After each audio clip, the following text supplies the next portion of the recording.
श्री गुरुचरित्र कथामृतसार अध्याय 28 कर्मविपाक मातंग कथा। अध्याय 28 वाचण्याची फलश्रुती। वाईट कर्माचे दोष दूर होतात, सप्तत सापडतो। ओम श्री गणेशाय नमः, श्री सरस्वते नमः, श्री गुरुभ्यो नमः, श्री कुलदेवताये नमः।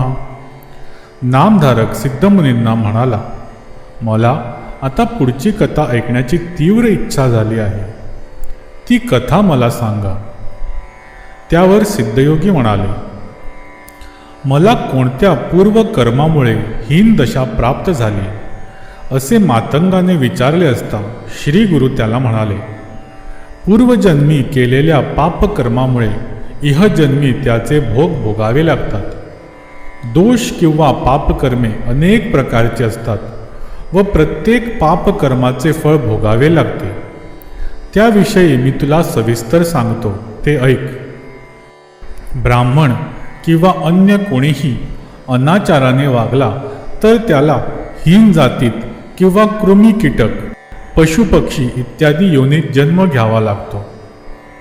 आपल्या आई वडिलांचा किंवा कुलस्त्रीचा त्याग केलास तर पापकर्माबद्दल मनुष्याला हीन कुळात जन्म घ्यावा लागतो। जो आपल्या कुलदेवतेऐवजी अन्य देवतेची पूजा करतो, सदैव असत्य बोलतो, जीवहिंसा करतो, आपल्या कन्येची विक्री करतो, खोटी साक्ष देतो, त्याला चांडाळ योनी प्राप्त होते।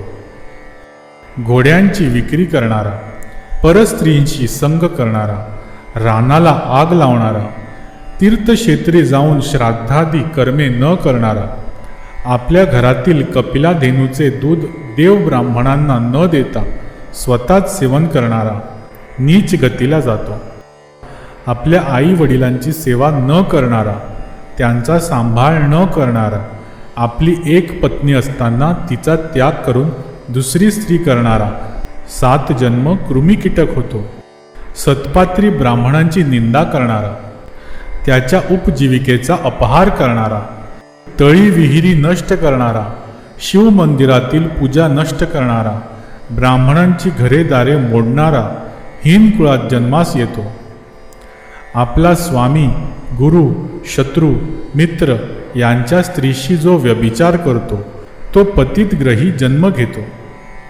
दारी आलेल्या अतिथीला जो अन्न देत नाही, राजाने दुसऱ्याला दिलेले बुदान जो हिरावून घेतो, वैश्वदेवाच्या वेळी दारी आलेल्या अतिथीचे स्वागत न करता त्याला कठोर शब्दांनी बोलून अपमानित करतो, त्याला कोंबड्याचा जन्म मिळतो। जो गंगा तीर्थाची निंदा करतो, रणांगणातून पळून जातो, पर्वकाळी किंवा एकादशीला जो स्त्री संग करतो, जो अपात्र व्यक्तीला वेदविद्या शिकवितो, तो चांडाळ योनीत जन्म घेतो। उन्हाळ्यात एखाद्या पुण्यवंत माणसाने पाणपोळी घातली असता त्यात जो विघ्न निर्माण करतो त्याला हीन योनी प्राप्त होते। रोग्याची नाडी परीक्षा न करता जो औषधोपचार करतो, दुसऱ्याचे अहित करण्यासाठी जो जारण मारणादींचा मंत्रजाप करतो, तो महापापी होय।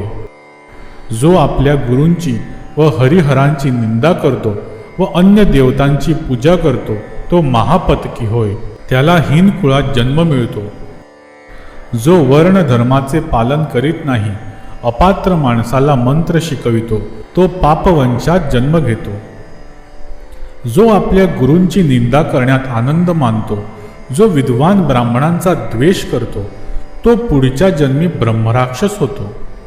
जो आपल्या गुरूंची पूजा करतो व त्याच वेळी दुसऱ्या देवाची व दुसऱ्या गुरूंची निंदा करतो, त्याला अपस्मार रोग होतो व त्याला दरिद्री दुःख भोगावे लागते।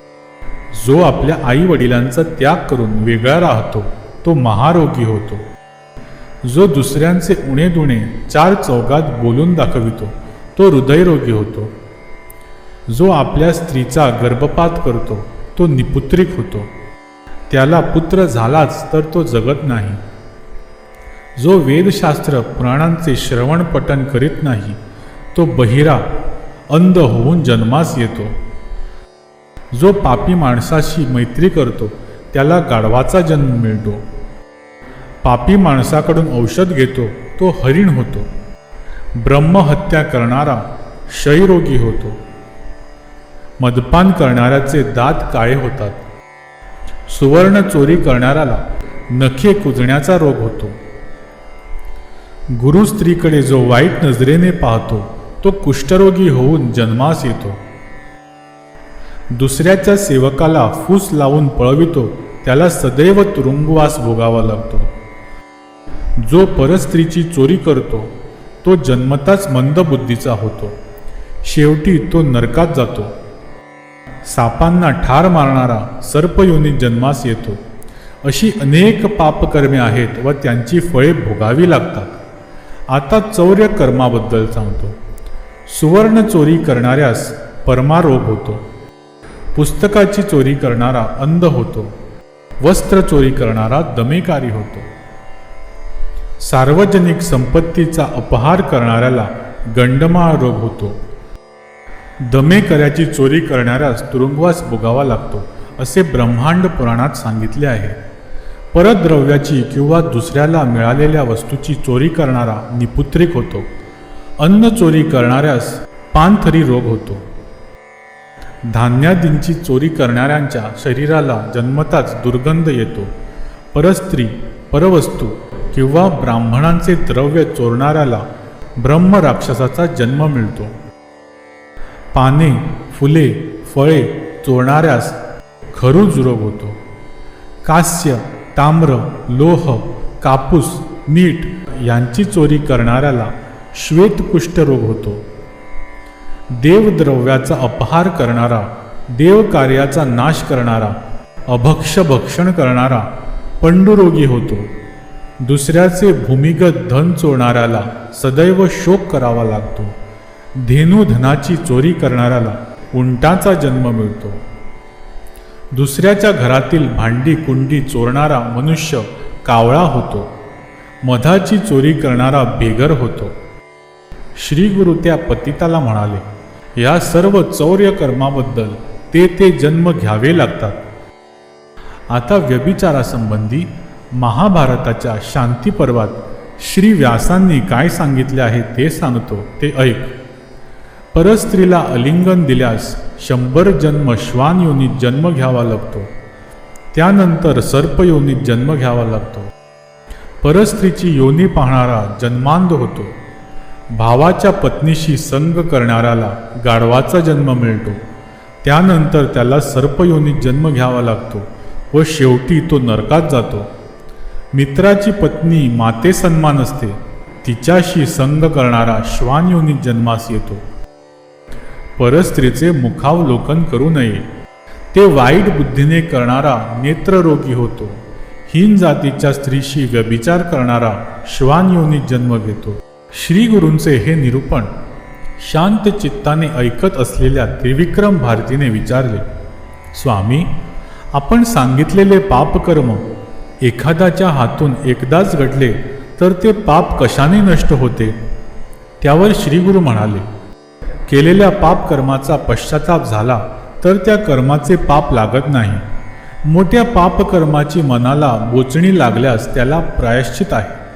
त्यासाठी ब्रह्मदंड घ्यावा. सालंकृत गोदन करावे. ते शक्य नसेल तर यथाशक्ती द्रव्यदान करावे. केवळ अजाणतेपणे पाप घडल्यास प्रायश्चित्ताने शुद्धी होते. अशावेळी गुरुसेवा केल्यास गुरु निवारण करील. 200 प्राणायाम व पुण्यतीर्थात 10 वेळा स्नान केल्यास पापाचा नाश होतो.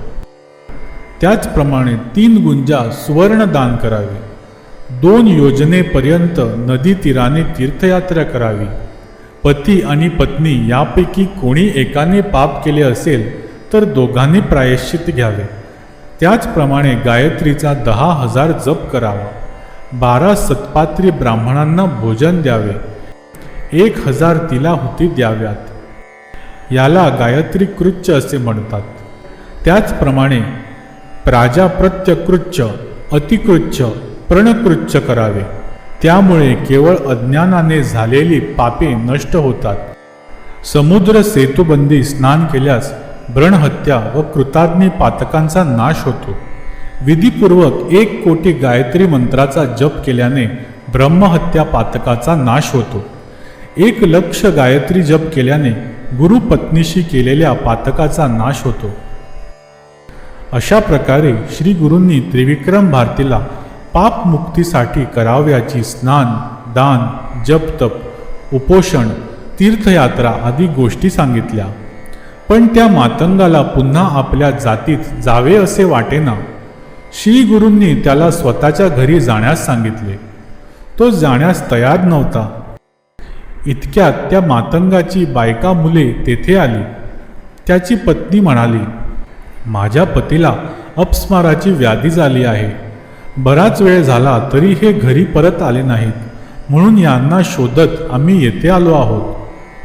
ती त्याच्याजवळ जाऊ लागली तेव्हा तो मातंग म्हणाला, मला स्पर्श करू नकोस, मी ब्राह्मण आहे. लोकांनी तिला घडलेली हकीकत सांगितली. तेव्हा ती शोक करीत श्री गुरूंना म्हणाली, स्वामी, हे काय हो झाले, आता मी काय करू? मी आपणास शरण आले आहे. कृपा करा, माझ्या पतीची व माझी ताटातूट करू नका.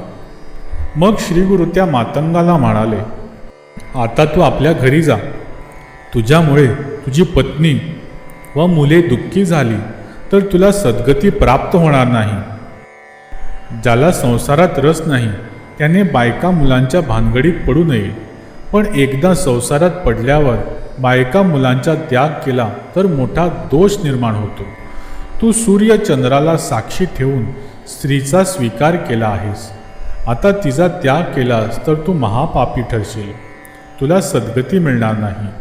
श्री गुरूंनी असे सांगितले असता तो मातंग म्हणाला, स्वामी, मला आता ज्ञानप्राप्ती झाली आहे, मग मी पुन्हा जातीहीन कशाला होऊ? तो असे म्हणाला असता श्री गुरूंनी विचार केला, त्याच्या शरीरावर विभूती आहे, त्याचाच हा परिणाम आहे. ती धुतली गेली म्हणजे याच्या ठिकाणी अज्ञान निर्माण होईल. श्री गुरूंनी एका लोभी संसारासक्त ब्राह्मणाला बोलावून सांगितले, तो या मातंगावर स्वहस्ते पाणी ओत, म्हणजे याच्या ठिकाणी संसाराची आसक्ती निर्माण होईल. त्या ब्राह्मणाने नदीवरून घागर भरून आणली व त्या मातंगाच्या अंगावर ओतली. त्यामुळे श्री गुरूंनी त्या मातंगावर प्रक्षेपण केलेले अभिमंत्रित भस्म धुवून गेले. त्याच क्षणी त्या मातंगाचे जातीस्मरण नाहीसे झाले. तो धावतच आपल्या बायका मुलाजवळ गेला आणि विचारू लागला, मी येथे कसा आलो? तुम्ही येथे कशासाठी आला आहात? मला काही समजत नाही. मग तो आपल्या बायका मुलासह घरी परत गेला. हा सगळा प्रत्यक्ष घडलेला प्रसंग पाहून लोकांनी मोठे आश्चर्य वाटले. श्री गुरूंची लीला अगाध आहे, त्यांना पुन्हा एकदा कळले. त्यावेळी तेथे असलेले त्रिविक्रम भारती श्री गुरूंना म्हणाले, स्वामी, भस्माच्या प्रभावाने त्या मातंगाला पूर्वजन्माचे स्मरण झाले व ते भस्म धुतले गेले असता त्याची स्मृती नाहीशी झाली. हा भस्माचा प्रभाव मोठा अद्भुत आहे. मला त्याविषयी सविस्तर सांगा. त्रिविक्रम भारतींनी अशी विनंती केली असता श्री गुरूंनी भस्म महात्म्य सांगण्याचे मान्य केले. अशा रीतीने श्री गुरुचरित्रामृतातील कर्मविपाक मातंग कथा नावाचा अध्याय 28वा समाप्त. श्री गुरुदत्तात्रेयार्पणमस्तु. श्री गुरुदेव दत्त. श्री गुरुदेव दत्त. श्री गुरुदेव दत्त.